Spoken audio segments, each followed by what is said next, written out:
በዚህ ምድር ላይ የምትፈልጉትን ነገር ለማሳካት ከፈለጋችሁ ከዚህ በፊት ሰርታችሁ የማታውቁትን ነገር መስራት የግድ ይላችኋል። ይህም ማለት ያላችሁን ባህሪ ከማስተካከልና ዓለም እንዴት ነው እየሄደች ያለችው የሚለው ከመረዳትም ይጀምራል። ውስጣችሁ ያለውን ይሉኝታ ካልገደላችሁት የእናንተ ምርጡ ማንነት ሊወለድ አይችልም። ለመጣው ለሄደው ሁሉ ልባችሁን እያከነፋችሁ መጨነቅ ካላቆማችሁ ለራሳችሁ ማሰብና ህይወታችሁን በአግባቡ መምራት አትችሉም። አንድ ሰው ከድመት ጋር ያለውን ግንኙነት ተመልከቱ እስቲ። ያቺን ድመት አሯሩጦ ለመያዝ ብዙ ጉልበት ቢያባክን ሊይዛት አይችልም። ነገር ግን ችላ ብሎ ትቷት ቢቀመጥ ከፈለገችው ራሷ መጣ ጭራሽ መተሻሸትና ከሱ ጋር ብዙ ጊዜዋን ማሳለፍ ትወዳለች። የእናንተንም ህይወት በዚህ ምሰሉት። ታዲያ ግዴለሽ መሆንን ሁሉንም ነገር እርግፍ አድርጎ ትቶ እግርን ሰቅሎ ከመቀመጥ ጋር እንዳታመሳስሉት። እኔ ያልኳችሁ ያለሁት ግዴለሽነት ከናንተ ቁጥጥር ውጭ ያለ ነገር የናንተ ሰላም መወሰን እንደማይችል አምኖ መቀበል ነው። የሰዎች የግል አስተያየት፣ በሰዎች መገፋት፣ ንቀት እና ክህደት፣ ለነዚህ ሁሉ ነገሮች ምላሽ መስጠትን አቁሙ ነው ያልኳችሁ ያለሁት። በትክክልም ያ ነው እውነተኛ ግዴለሽነትና እውነተኛ አሸናፊነት ማለት።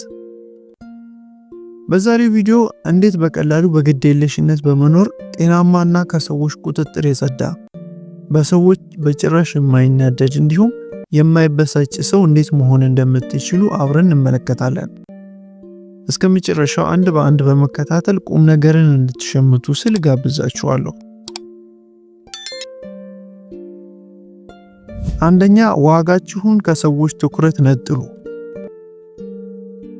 ወርቅ እና ጨው በአንድ ሚዛን እንደማይመዘኑ ሁሉ ዋጋችሁን ለማስመዘን የጨው ነጋዴዎች ጋር መሄዳችሁን አቁሙ። ሰዎች እንዲያውቋችሁና እንዲቀበሏችሁ አትልፉ። የእናንተን ዋጋ በቅጡ የተረዱና ትክክለኛ ቦታን የሚሰጧችሁ ሰዎች ሁሌም ከጎናችሁ ናቸው። ያንንም በተግባር ያረጋግጡላችኋል። የሰዎች ትኩረትን ለማግኘት የሚኖር ሰው በህይወቱ ላይ ትልቅ ስህተትን እየሰራ ወደ መጥፎ ነገር ነው የሚጓዘው። ነገር ግን የሰዎች ትኩረት ማለት ልክ እንደ አደንዛዥ እጽ ማለት ነው። መጀመሪያ በትልቅ ብልጭታ ሞቅ ያደርጋችኋል፣ ከዛም ባዶ ያደርጋችኋል። እሱን እያሳደዳችሁ በመኖር ትክክለኛ ውስጣዊ ሰላምን ማግኘት አትችሉም።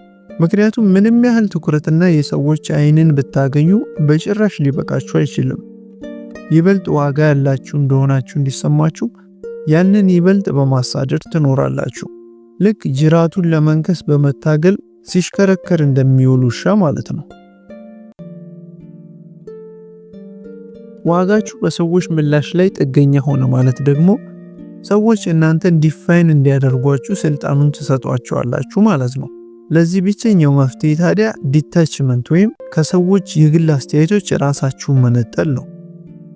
ያም ማለት እንዲህ ነው። እውነቱን በምትናገሩ ጊዜ ሰዎች የእናንተን ሐሳብ ይቀበሉ አይቀበሉ የእናንተ ጉዳይ አይደለም። የፍቅር አጋሮቻችሁ ዋጋዎቹን ባለማወቅ ወይም ከናንተ የተሻለ አገኘም ብለው ቢለዩአችሁ ለሰከንድ እንኳን ራሳችሁን ሳትጠራጠሩ መንገዱን ጨርቅ እንዲያደርግላችሁ በመመኘት ሸኙአቸው። ያኔ ማን እንደሆናችሁ በእውነትም ከሩቅ ብቻ ሆነው እንዲመለከቷችሁ ትክክለኛ ብርታቱን ታገኛላችሁ። የሚገርማችሁ እውነታ ደግሞ ይሄ ነው። ሰዎች ኬር ላደረገላቸው ሳይሆን ችላ ለሚላቸው ሰው ነው ትልቅ ቦታን የሚሰጡት። አስተውላችሁ ከሆነ እናንተ ብዙ እንክብካቤ የሰጣችኋቸው ሰዎች እና ብዙ ነገርን መስዋዕት ያደረጋችሁላቸው ሰዎች ከናንተ ይልቅ ቦታ ወደማይሰጣቸው ሰው ነው የሚሳቡት። ኬር ማድረጋችሁ ደካማ ያስመስላችኋል። ኬር እንደምታደርጉላቸው የሚያውቁ ሰዎች በላያችሁ ላይ ተረማምደው ነው የሚሄዱት። ስለዚህ የሰዎች የግል አስተያየቶች፣ ከናንተ ጋር ያላቸው ተቃርኖ፣ እናንተን አለመቀበላቸው ምንም ሊያሳስባቸው አይገባም። በእነዚህና ተያያዥ ጉዳዮች ግዴለሽ ስትሆኑ የትኩረት ማዕከል መሆን ትጀምራላችሁ። ያኔ እናንተን መከተል ይጀምራሉ። ታዲያ ውስጣዊ ነፃነታችሁንና ሰላማችሁን ስለምታገኙ ሁለት ጊዜ ታሸንፋላችሁ። ሁለተኛ ደግሞ ከሰዎች ብዙ አትጠብቁ። ከሰዎች ብዙ መጠበቅን ባቆማችሁ ጊዜ ነው ህይወት ቆንጆ ነገሮችን ለእናንተ መሸለም የምትጀምረው። ውስጣዊ ሰላምን ማግኘት ከፈለጋችሁ ታዲያ በሰዎች ላይ ያላችሁን ኤክስፔክቴሽን በጣም ትንሽ መሆን አለበት። ከማንም ምንም መጠበቅ የለባችሁም። ሰውን እንደምትወዱት እርግጠኛ ልትሆኑ ትችላላችሁ። እኔ እንደምወደው ይወደኛል ብሎ ማሰብ ግን ቂልነት ነው። ሁሉም ሰው እናንተን እንደምትወዱት ላይወዳችሁ ይችላል። ባደረጋችሁለት ነገር ልክ፣ በከፈላችሁለት ውለታ ልክ መልሶ እንዲሰጣችሁ ተጠብቁ ይሆናል። ያንን ግን አብዛኛው ሰው አያደርገው። ታማኝነታችሁን ያለምንም ማመንታት ለሰዎች ታሳያላችሁ። ያንን ታማኝነት ግን ከነሱም መልሳችሁ ስለምትጠብቁ ልባችሁን ይሰብሯችኋል። ምክንያቱም ሁሉም ሰው ታማኝ አይደለም። ሁሉም ሰው እንዳንተ እንደምታስቡት አያስብም። እና ከሰዎች ብዙ በጠበቃችሁ ቁጥር ሰዎች ብዙ እንዲያሳዝኗችሁ ነው የምትፈቅዱላቸው። ታዲያ ብልጥ መሆን ጀምሩ። ከሰዎች ምንም የተጋነነ ነገር አትጠብቁ። ሰላማችሁን የምታገኙት ሁሉንም ሰዎች ከህይወታችሁ ቆርጣችሁ በማስወጣት ሳይሆን ከነሱ የምትጠብቁትን ነገር በመጠኑ በማድረግ ነው። ያኔ ሰዎች ላላደረጉላችሁ ነገር ማዘንን ታቆሙና ለራሳችሁ ላደረጋችኋቸው ነገሮች ብቻ ደስ እያላችሁ ትኖራላችሁ። ለጋስ ከሆኑ፣ ደግ ከሆኑ እና የሰጣችኋቸውን ጊዜ፣ ታማኝነትና ውለታችሁን በመልካም ነገር ከመለሱላችሁ እሰየው ነው። ነገር ግን አመድ አፋሽ ቢያስመስሏችሁም ከነሱ ብዙ ስላልጠበቃችሁ ያን ያህል በነሱ ምላሽ አታዝኑባቸውም። ያን አንድ ነገርን በደንብ ትረዳላችሁ። የሚጎዷችሁ እነሱ ሳይሆኑ እናንተ በእነሱ ላይ የነበራችሁ አመለካከት ወይም ኤክስፔክቴሽን መሆኑን ትገነዘባላችሁ። ስለዚህ ከሰዎች መጠበቅን አቁሙ። ከራሳችሁ ግን ብዙ ነገርን ጠብቁ። ምክንያቱም በሰዎች ለመወደድ በመፈለግ ሰላማችሁን አታገኙ። ሶስተኛ ደግሞ ሁሉንም ሰው ማስደሰት እንደማይችሉ አምናችሁ ተቀበሉ። ምንም አይነት ነገር ብቻው የሆነ ሰው እናንተን ለመውቀስ የሆነ መንገድ አያጣም። እድሜ ልካችሁን ሰዎችን ለማስደሰት ልትኖሩ ትችላላችሁ። የሆነ ሰው ግን ስለተነፈሳችሁ ብቻ ይጠላችኋል። ሁላችንም ውስጥ ያለው አመለካከት በሰዎች መወደድ ጥሩ ከመሆን ጋር እናዛምደዋለን። ያም ማለት ሰዎች የሚወዱን ጥሩ ስንሆንና ሁሌም መልካም ስንሆን ብቻ እንደሆነ ነው የምናስበው። ከዛም እምቢ ማለት የፈለግነውን ነገር እንኳን ለሰዎች ብለን የግድ እሺ እንላለን። ነገር ግን ሰዎችን ለማስደሰት ብዙ በጣርን ቁጥር ራሳችንን እናጣለን። ምክንያቱም ሰዎችን ሁሉ ለማስደሰት መሞከር ደግነት ሳይሆን ራስን መተውን ያመለክታል። በፍቅር ህይወት እንኳን ብትመለከቱ ራሱን እስኪረሳ ድረስ የፍቅር አጋሩን ደስታ ለመጠበቅና ለማሟላት ብቻ የሚተጋ ሰው ራሱን ብቻ አያጣም፣ በተጨማሪም ያንን አጋሩን ያጣዋል። ይህ ድርጊቱ ለራሱ የማይረባ እንደሆነ ከራሱ ፍላጎቶችና ጥቅም በላይ የሰዎችን ጉዳይ ለማሟላት ደፋ ቀና ሲል ርካሽ መሆኑን ነው ለሰዎች የሚያስተላልፈው። አንዳንዶች በራስ መተማመናችሁን ይወዱላችኋል። አንዳንዶች ደግሞ በዛ ባህሪያችሁ ግትር ናችሁ ይሏችኋል። አንዳንዶች ለማን ጊዜ መስጠት እንዳለባችሁና ለማን ደግሞ ጊዜ ማባከን እንደሌለባችሁ ሲመለከቱ ያከብሯችኋል። አንዳንዶቹ በዚህ ባህሪያችሁ ከመጠን ያለፈ ራስ ወዳድ ናችሁ ብሎ ይጠሯችኋል። የትኛውም ዓለም ላይ ብትሽከረከሩ ለእናንተ ጥሩ ምልከታ ያላቸው ሰዎችን ልታተርፉ ትችላላችሁ። ነገር ግን አቃቂር የሚያወጡ በጣም ብዙ ሰዎችም እንዳሉ ማመን አለባችሁ። በእናንተ የሚቀኑባችሁ ጓደኞቻችሁ ምንም ያህል ትልቅ ስኬትን ብታስመለክቷቸው በዛ ስኬት መሃል ያሉትን እንከኖች እየፈለጉ ስለሱ ብቻ ማውራት ይወዳሉ። ሁሉም ሰው ሊወዳችሁ እንደማይችል ያመናችሁ ጊዜ ነፃነታችሁ ጣራ ይነካላችኋል። ለማያዳምጧችሁ ሰዎች ራሳችሁን ማብራራት ታቆማላችሁ። ጊዜያዊ የሰዎችን ተቀባይነት ለማግኘት መሮጣችሁን ታቆማላችሁ። ሰዎችን ለማስደሰት በምታደርጉት ፕሮሰስ ውስጥ የራሳችሁን ደስታ ከማጣትም በተጨማሪ ትቀላላችሁ። ሁሉም ሰው ለማስደሰት አትችሉ። ያንን የማድረግ ዕዳም የለባችሁም።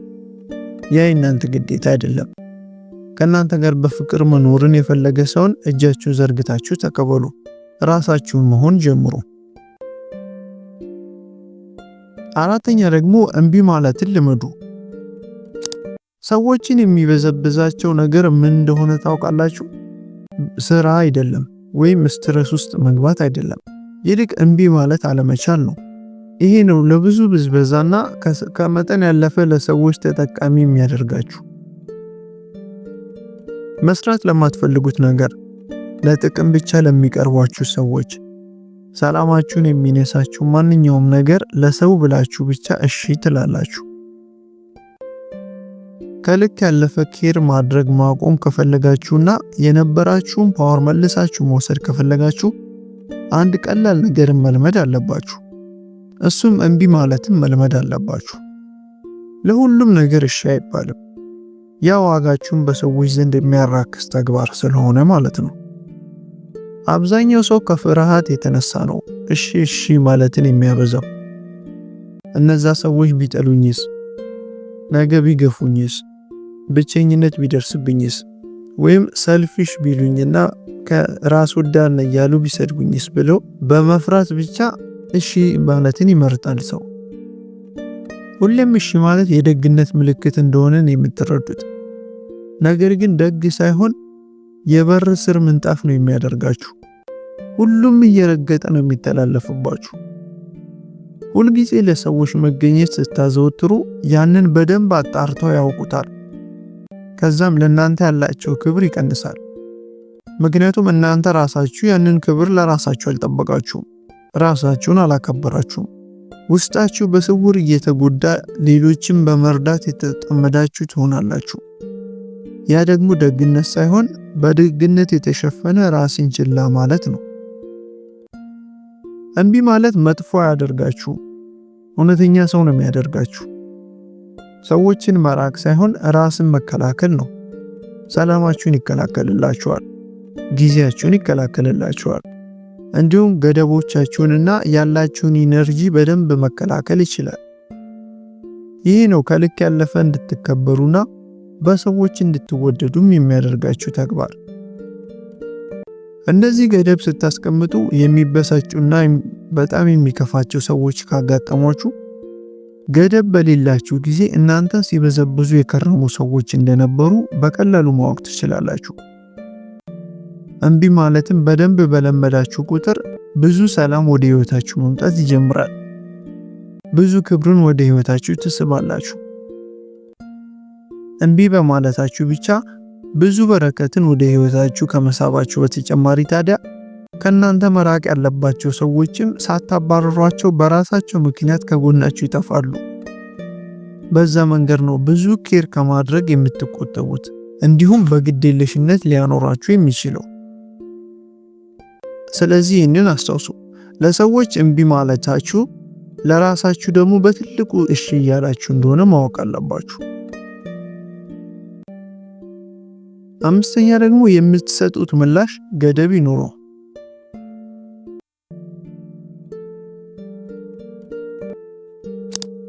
በአንድ ወቅት ዕውቁ ፈላስፋ ሶቅራጠስን አንድ ሰው እንዲህ ሲል ይጠይቀዋል። ሰዎች በሚሰድቡ ጊዜ ለምንድን ነው የማትበሳጨውና ከልክ ያለፈን እንዴትን የማታሳየው ብሎ ይጠይቀዋል። ሶቅራጠስም እንዲህ ሲል ይመልሳል። የሆነ ሰው ስጦታ ቢሰጠኝና ያንን ስጦታ አልቀበልም ብለው እና በመልስለት ያ ስጦታ ማን ጋር ይቀራል ብሎ ጠየቀው ሰውየውን።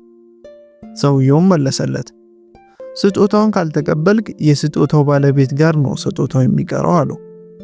ሶቅራጠስም ቀጠለና እንዲህ ሲል መለሰለት፣ ስድብም ልክ እንደዚያው ነው፣ ለመቀበል ካልፈለክ እዛው ባለቤቱ ጋር ይቆያል ብሎ ደመደመለት።